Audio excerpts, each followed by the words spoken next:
ربما بات اللحم من الكماليات بالنسبة للمواطن السوري، وليس ذلك فقط، بل حتى اللحامين أغلقوا محالهم بسبب عدم الإقبال على شراء اللحم.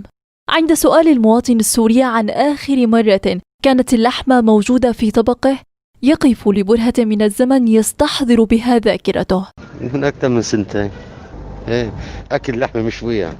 أما بالطبخ والله يعني على الطويلة عم يجيبوا ويعني وشيء قليل جدا، يعني الواحد بيستحي يحكي. جبت كيلو كان ب 6000 ورا. إيه، ما عاد أقدر أكثر من هيك يعني، والتوبة يعني ما عندي استطاعة أدفع مثل هلا 13 و 14 ألف ورا. مستحيل يعني، مستحيل كثير كثير مستحيل يعني هلا عم ناكل دجاج، والدجاج والله ما كثير مشكور أكله يعني كل هلا. بس شو نساوي؟ كمان نص كمية يعني، كان كيلو ب 1500 هلا ب 3000 دجاج. يعني ما في هالوارد واحد ياكل. غلا مو طبيعي، عمر مو طبيعي، شغل مو طبيعي، والله يفرج على العباد. هلا فيك تقولي انه امتى اخر مره طبخنا طبخه مثل عالم الخلق؟ امتى صارت معنا يعني انه هيك يعني اجت تعبانه والله لحمه بالصينيه والله وعملناها؟ امتى تشجعنا واشتغلنا هيك شيء؟ يعني ما في، يعني ما عندك الامكانيات هي. يعني كل ما الوضع، كل ما الوضع بالنازل، كل ما البلد عم تتاثر اكثر بهالاوضاع الاقتصاديه. يعني هلا كانه بلشت ازمه الحرب، هلا عنا بلش يعني هلا بلشت الحرب عنا نحن. انا هيك يعني هيك كلياتنا حاسين، الشعب السوري كلياته هلا متضايق، ويعني بالاخر يعني ما عاد فينا نتحمل. يعني اكثر من هيك صارت كثير امورنا صعبه. نحن هلا عم نحكي على الاوضاع الاقتصاديه، ونحن هلا وصلنا لشيء يعني العالم يعني انداءت كثير كثير يعني. عرفتي شلون؟ فهن هلا التجار اللي كانوا على اساس بالاول الله اعلم وينهم، الله اعلم وينهم. هلا بينوا وين كانوا هن، وهلا هن عم يحاصرونا. اليوم كيلو السكر 600 ورقه، 600 ليره اليوم كيلو السكر.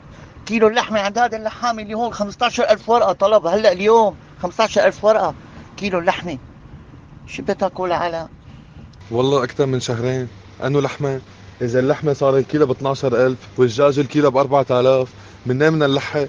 يعني بالزور أنا هذيك المرة أخذت نص كيلو لحمة وما انتصحت فيها، أبصر شو حاطين بقلبها. وكيلو السكر مدري بقديش ب 600 من 650 أخذته آخر مرة. عيشة ما عاد صفي لنا. يعني أنا كشاب عمري 24 سنة، مهندس سنة رابعة، ما عم بقدر لحق بين مصاريف جامعة لمصاريف لأهلي. غلاء مو طبيعي، يعني ما عم نقدر نعيش، بس بدنا نعيش مو أكتر. من قبل ما أتهجر من 8 سنين.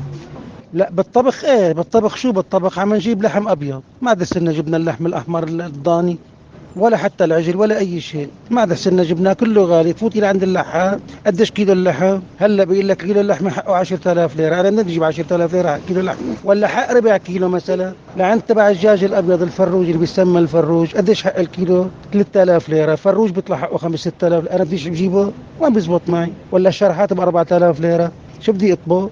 عم ندبر حالنا بالخضرة كتير ما في. حتى بدائل اللحم مثل البقوليات والألبان والأجبان كمصدر للبروتين باتت أسعارها كاوية.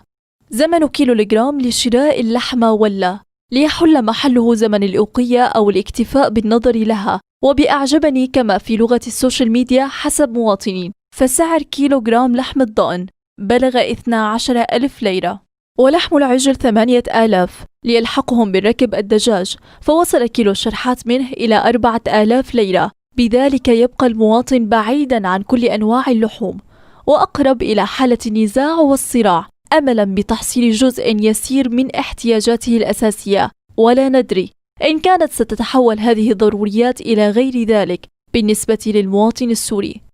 وزارة التجارة الداخلية وحماية المستهلك أطلقت حملتها الرقابية على الأسواق بعد الزيادة الأخيرة على الرواتب، ورغم ذلك لم ينضبط التجار ولم تتلاشى حالة الفوضى من الأسواق. بين غلاء المعيشة والارتفاع اليومي للأسعار يبقى المواطن لا حول له ولا قوة.